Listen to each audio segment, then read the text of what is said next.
Shanthi Menon. Welcome to Scholastic Conversations. This is season 1, and we're talking about books and kids and reading, all of the subjects that I'm sure you love as well.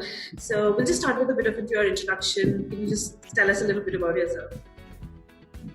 Well, I'm the founder principal of the Deens Academy at Bangalore, Whitefield.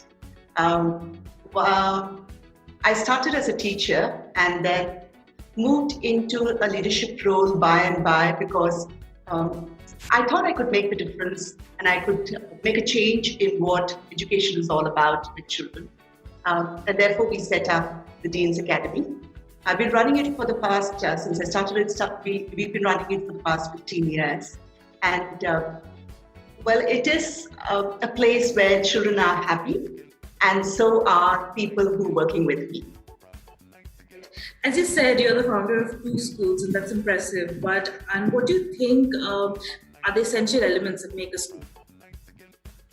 Essentially, we need a committed team of teaching and non-teaching staff, people who believe in the philosophy of the school, and only then a school can happen. Right.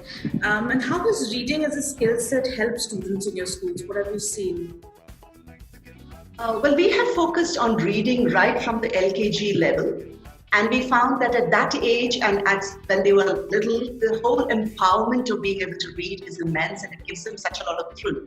And as they grow older, the whole idea of being a reader per se gives them a lot of kind of exposure and the ability to reach out to things. So I do think that reading is a very important skill set for children. What is the power of imagination, and how important is it in this age of video and blogs and small listicles, in the age of so many distractions, basically?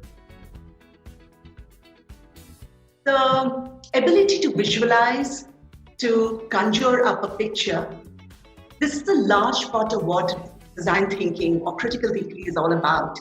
And I do think this is a very, very important skill for children to have, the whole idea of being able to imagine things and think things through. What are the right ways to channelize a child's energy and curiosity? Children are naturally curious, and it's best to divert their curiosity by taking them through a book per se, where they could find answers for themselves, or some kind of reading material which gives them the ability to find answers. And if they can do things and explore things by themselves, then that's the best thing to do. So I feel that leading a child to find his own answers is the best way to channelize their curiosity. And one difference that you see between a reader and a non-reader?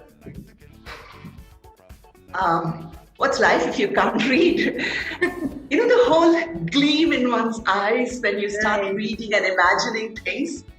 Well, if you don't read, you don't have that glow or excitement in life, I would say.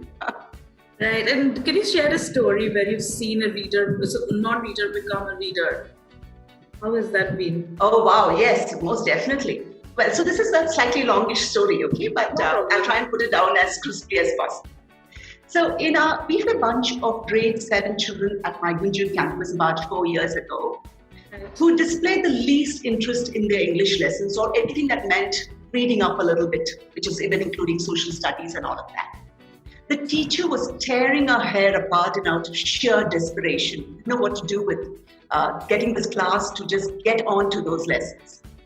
So one fine day, I took the first edition of J.K. Rowling's Harry Potter and gave it to her, and I told her, let's put the textbooks out of the class for the time. So initially, the size of the book was a little intimidating for the children. It's, oh my God, that's a fat book kind of thing. I mean, that's the way they would call it. Yeah. But you know what? Within 6 months, the children had finished reading the whole series of all that was published of J.K. Rowling. Wow. And this is a bunch of children, who they were instrumental in bringing reading to the rest of the school. I can never tire of saying this story because it happened right there. And this bunch of kids have actually just graduated this year. But they're the ones who made the difference in the whole school because they're constantly putting up things about what they read on all the various boards in the school. So children started getting enthusiastic about it. They started having book reading clubs within their classroom with their teachers. So I think that is the largest the most phenomenal transformation I've seen of children who are non-readers into becoming huge, voracious readers. Nice. That's inspiring. And what do you think? Are there a set of essential skills that a child needs growing up for the development?